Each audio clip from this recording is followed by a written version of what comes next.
你们盟主自己来。废物，通通都是废物！管他呢，这次真是太……知晓天下事的天机老人，想试着正本清源。让我说话，我总是插不上嘴。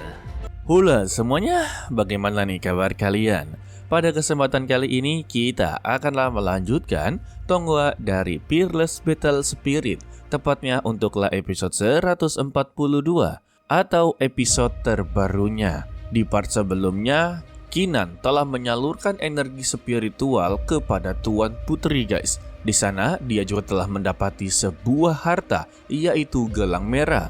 Dan ternyata ya ini adalah milik dari Empress Feiyu, membuat Kinan berhasil untuklah meningkatkan kekuatannya. Sedangkan untuk aliansi perdagangan sangatlah yakin kalau Jenderal Duan Qing adalah Kinan itu sendiri. Dan mereka sengaja memancing Kinan untuklah memasuki aliansi perdagangan guys. Kalau begitu langsung saja kita masuk ke dalam ceritanya.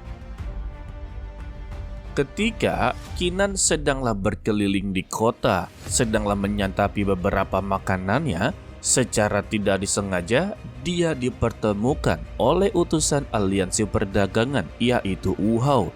Dia datang bukan untuklah mencari masalah, tetapi dia datang dengan maksud yang begitu baik.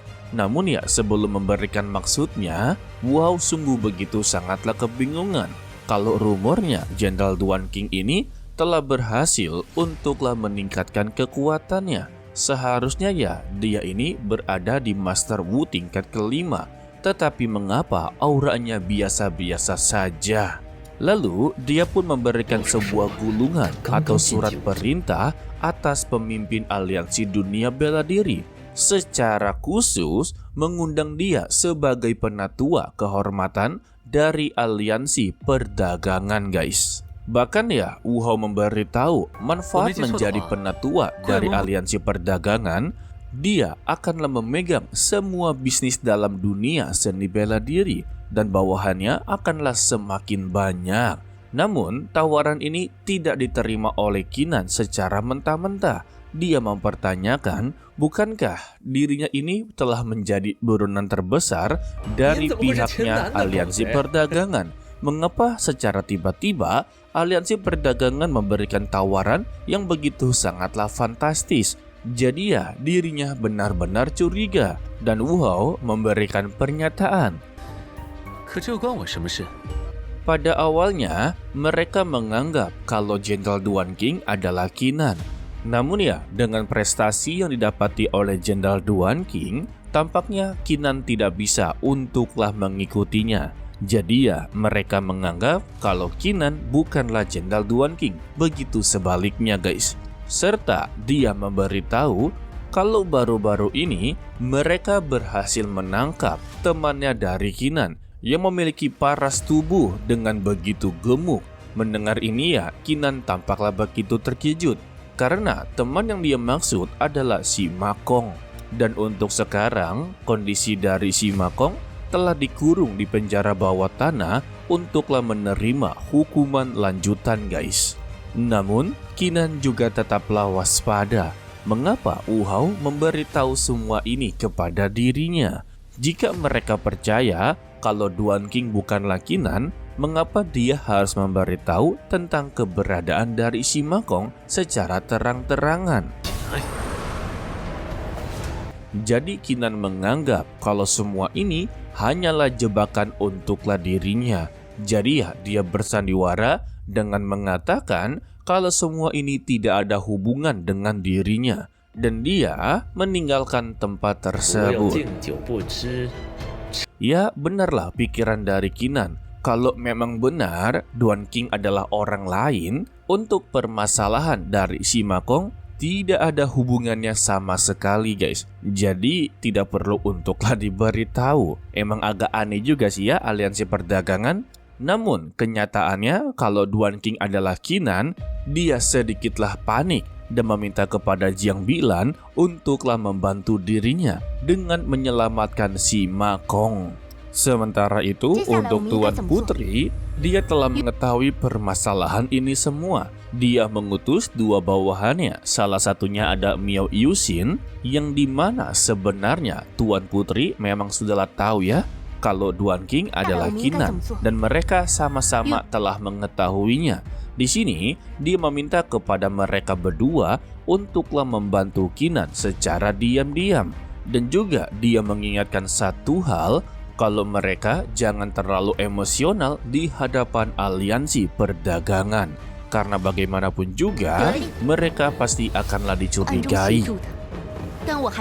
Sementara itu, untuk di aliansi perdagangan, mereka sangatlah yakin jika nantinya Qinan datang ke tempat ini, dia tidak akanlah bisa lolos.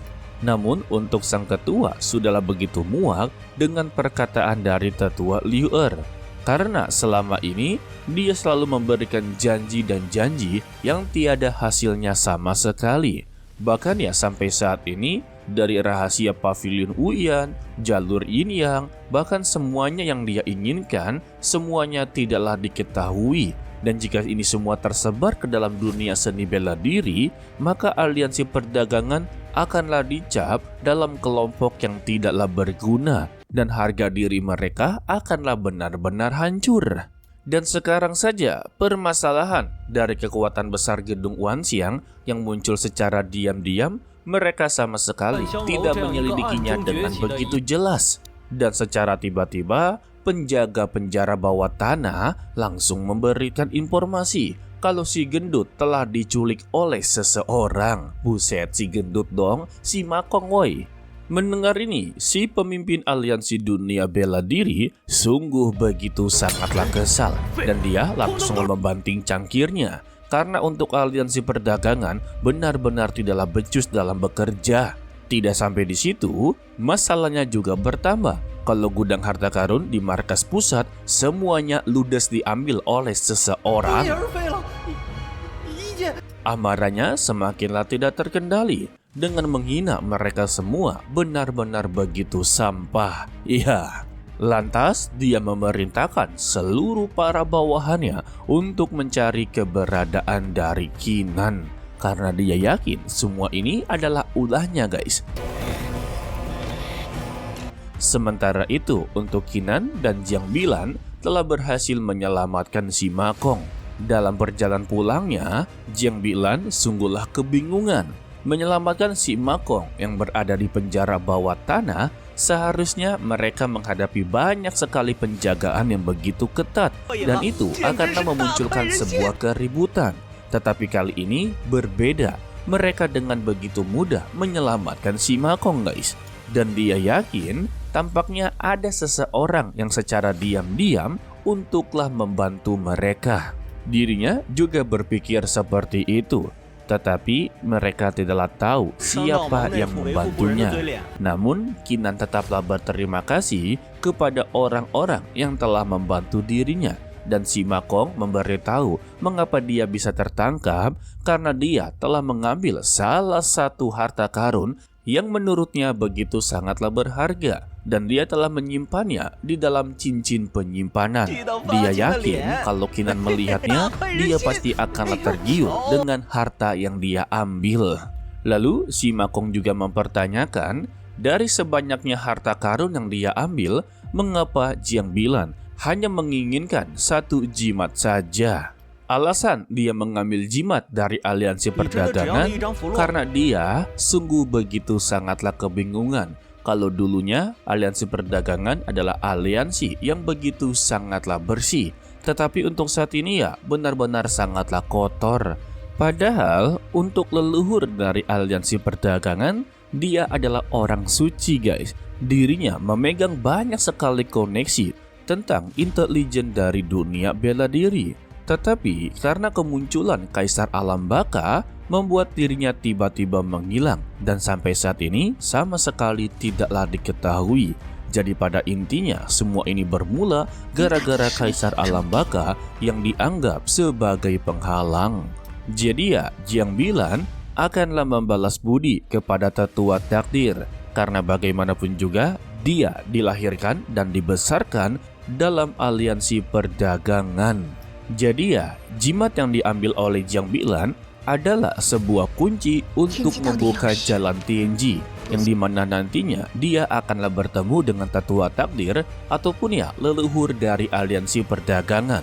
Mendengar ini, si Ma Kong langsunglah mengerti perasaan dari Jiang Bilan. Saat ini dia telah kehilangan arah karena tidak mempunyai rumah, dan si Ma Kong melepaskan dirinya, 你的夜长梦多，我就不拖后腿了。 meminta kepada Qinan untuklah temani Jiang Bilan menuju jalan Tianji. Dan janganlah pikirkan dirinya, dia bisa untuklah bersembunyi dengan begitu baik. Karena ya untuk jubah kaisar telah berada di dirinya, itu sudah sangatlah cukup. Ditambah dia memberikan cincin penyimpanan, di sana banyak sekali senjata yang bisalah dia gunakan. Dan dia mendoakan mereka berdua berhasil menyelesaikan tugasnya. Lalu Qinan dan Jiang Bilan langsunglah pergi menuju jalan Tianji. Kira-kira apakah mereka berhasil atau sama sekali tidak, guys? Ya, menurut Mimin sih berhasil ya, karena Qinan adalah MC utama itu sendiri, guys. Dan ini akanlah dilanjutkan untuklah minggu depan. Karena kita tahu Peerless Battle Spirit hanya seminggu sekali. Udah gitu durasinya cuma 5 menitan. Aduh, ini kenapa sih sebenarnya sama Tongwa ini? Padahal untuk alurnya sih bagus-bagus aja gitu. Oke lah, sepertinya cukup sampai di sini saja dulu untuklah video kali ini. Mimin ucapkan terima kasih kepada kalian yang telah menonton sampai akhir. Pesan dari Mimin, tetaplah menjadi orang yang baik walaupun itu sangatlah sulit. To be continue, sampai jumpa di video berikutnya. Bye-bye. 废物，通通都是废物！管他呢，这次真是太过。知晓天下事的天机老人，不想试着正本清源。让我说话，我总是插不上嘴。